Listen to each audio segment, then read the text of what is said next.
Market లో invest చేసి మీ డబ్బులు డబుల్ చేసుకోవాలనుకుంటున్నారా? సుందరరామిరెడ్డి గారి లైవ్ సెమినార్ కి అటెండ్ అవ్వండి.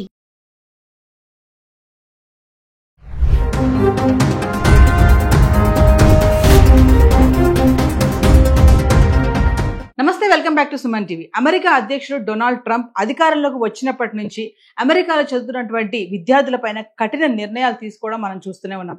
ఇప్పటికే H1B ఫీజు భారీగా పెంచి కొత్తగా దరఖాస్తులు చేసుకునే వారికి షాక్ ఇచ్చిన ట్రంప్ మరి అమెరికా వస్తున్నటువంటి విదేశీ విద్యార్థుల ప్రవేశాలపై యూనివర్సిటీలకు షరతులను అంటే పరిమితులను కూడా నియమించడం చూస్తున్నాం. మరి దీనిపై మంచి సమాచారం అందించడానికి ఫోన్ లైన్ లో అందుబాటులో ఉన్నారు అనలిస్ట్ మందరి కృష్ణారెడ్డి గారు. Over to sir. American president Trump మరొక కొత్త నిర్ణయానికి శ్రీకారం చుట్టారు.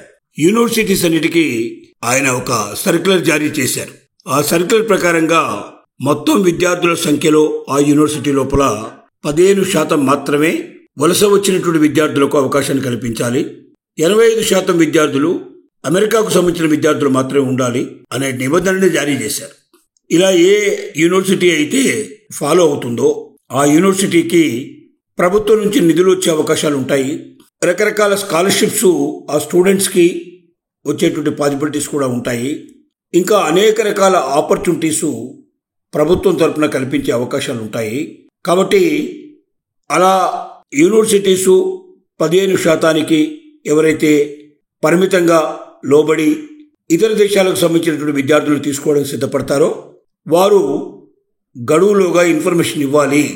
ఏ యూనివర్సిటీస్ అయితే దానికి సిద్ధపడవో అలాంటి యూనివర్సిటీస్ మీద కఠినమైన నిబంధనలు వర్తించే అవకాశాలు ఉంటాయి అనేది ఆ సర్క్యులర్ యొక్క సారాంశం. దీని ద్వారా ట్రంప్ ఆలోచన విధానం ఏమిటంటే ఇప్పటికే యూనివర్సిటీస్ అన్నీ కూడా చాలా వరకు తమ అస్తిత్వాన్ని కోల్పోయే పరిస్థితులు ఏర్పడ్డాయి. కారణం ఏమిటంటే చాలా యూనివర్సిటీస్ అమెరికాలో బ్రతుకుతున్నవే విదేశీ విద్యార్థుల వల్ల.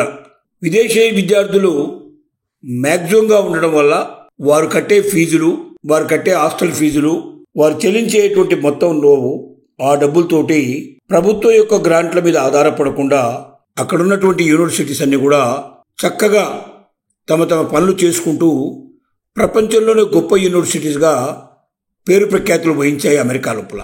ఇప్పుడు ఆ విధానానికి గండి కొడుతూ మొత్తం విద్యార్థుల సంఖ్యలో 15% మాత్రమే విదేశాలు, అందులో ఒక దేశం నుంచి ఏదైనా ఒక దేశం నుంచి పర్టికులర్గా 5% మించడానికి వీల్లేదనే కండిషన్ కూడా పెట్టాడు. అంటే టోటల్ 15%, దాంట్లో ఏదైనా ఒక కంట్రీ మ్యాక్సిమం మీరు తీసుకుంటే 5% తీసుకోవాలి. అంటే మిగతా అన్ని దేశాలు కలిసి కనీసం 10% అన్నా ఉండేటట్టుగా చూసుకోవాలనేది దాని సారాంశం.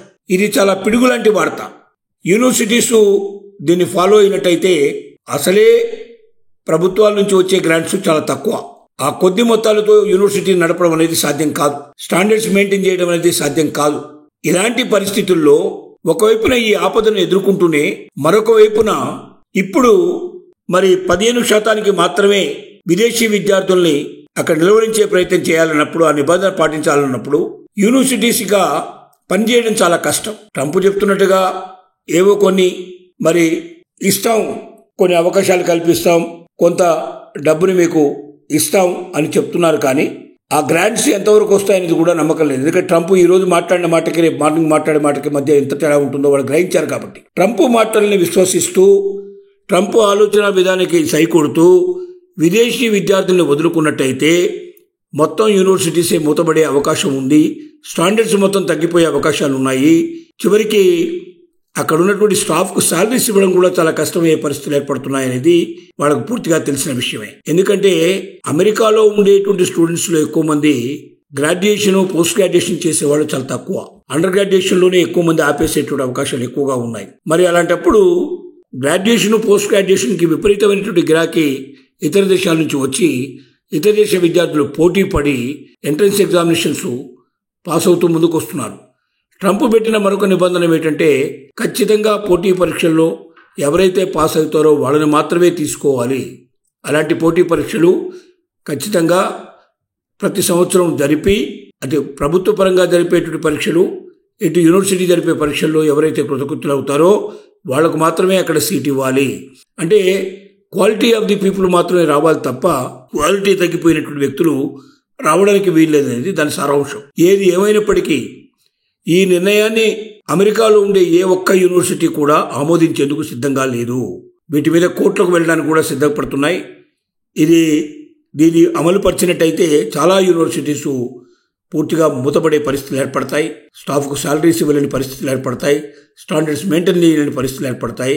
అలాంటి అధమస్థితికి తెచ్చుకునే దానికన్నా దీన్ని ఎదిరించి పోరాటమే మంచిదనే ఉద్దేశంతో చాలా విశ్వవిద్యాలయాలు ఇప్పటికే సమాయత్తం అవుతున్నాయి కోర్టులను ఆశ్రయించడానికి. అలాగే సెనెట్లో కూడా వాళ్ళకున్న ఇన్ఫ్లుయెన్స్ను ఉపయోగించి వాళ్ళ ద్వారా ఈ బిల్లును రాకుండా కాపాడుకోవాలనేది కోరిక వాళ్ళకు ఉంది. ఈ ప్రయత్నాలు చేస్తున్నారు. ఇప్పటిదాకా అమెరికా యూనివర్సిటీస్ రాణించడానికి ముఖ్య కారణం విదేశీ విద్యార్థులైనటువంటి మాట ఎవ్వరూ కాదనలేని సత్యం. అసలు వలసవాదులతోటే ప్రారంభమైన అమెరికా ఇవాళ వలసవాదుల్ని వదలడం అనేది చాలా విచిత్రంగా ఉంది. ట్రంప్కు సంబంధించిన పూర్వీకులంతా ఎక్కడి నుంచి వచ్చారు? వాళ్ళంతా వేరే వేరే దేశాల నుంచి వచ్చి అక్కడ సెటిల్ అయిన వాళ్ళే, అందులోంచి వచ్చిన వాడే ట్రంప్. అలాగే అక్కడ ఉన్న వాళ్ళలో మ్యాక్సిమం పర్సంటేజ్ పీపుల్ వాళ్ళకి తీస్తే చివరికి వాళ్ళ వంశవృక్షాన్ని మనం పరిశీలిస్తే చాలామంది ఇతర దేశాల నుంచి వచ్చి అక్కడ వలస సెటిల్ అయిపోయిన వాళ్ళే తప్ప అక్కడికక్కడగా పుట్టి అక్కడెక్కడగా పెరిగి అక్కడ జీవితాన్ని గడుపుకుంటూ అక్కడ జీవితాలు ఎవరైతే అక్కడ పౌరులుగా నివసించే వాళ్ళు చాలా తక్కువ మంది. కాబట్టి వలసతో ప్రారంభమైన జీవితాలు వలసల్ని వద్దనేటువంటి స్థితికి ఎందుకు వచ్చాయనేది ఒక పెద్ద విచిత్రమైన విషయం. ఈ విషయం లోపల ట్రంప్ చేస్తున్న పని ప్రతి ఒక్కరికి బాధ కలిగిస్తోంది, ఏవగింపు కలిగిస్తోంది. కానీ ట్రంప్ మరి ప్రెసిడెంట్గా ఉన్నాడు కాబట్టి అతని ఆర్డర్స్ని పాటించకపోతే ఏమవుతుందనే భయాలు కూడా ఉన్నాయి. ఏది ఏమైనప్పటికీ ఈ పరిస్థితి ఇలాగే కంటిన్యూ అవుతే అమెరికన్ ఎడ్యుకేషన్ సిస్టమే పూర్తిగా కొలాప్స్ అవుతుందనేటువంటి చాలామంది మేధావుల అభిప్రాయాలుగా వెలువడుతున్నాయి. ఈ పరిస్థితిని మరి ఎటు దారి తీస్తుందో, ఈ విధానానికి మరి పులి స్టాప్ పెడతారా, ఈ విధానాన్ని కంటిన్యూ చేస్తారా ట్రంప్ అనేటువంటిది వేచి చూడాల్సిందే తప్ప మరో మార్గం లేదు.